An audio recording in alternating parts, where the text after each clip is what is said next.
Maybe you've been using Spotify for a while, but now you're ready to move on to something else, or maybe you just want to start fresh.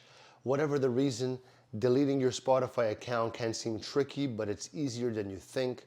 So first, you're going to go to the Spotify website on your computer and you're going to log into your account. Then you're going to search for close account in the help section, okay? Once you find it, Spotify is going to guide you through the steps to delete your account. Keep in mind, if you have a premium subscription, you'll need to cancel it before deleting your account. And if you want to keep your playlists and music, you might want to download them first. So also remember that deleting your account is permanent, so if you ever want to use Spotify again, you'll need to create a new account. Okay? Now that you know how to delete your Spotify account, are you ready to take action? Take action. Don't forget to like, subscribe for more helpful tips, and let me know if this helped you, if it worked for you. See you soon. Love you. Ciao.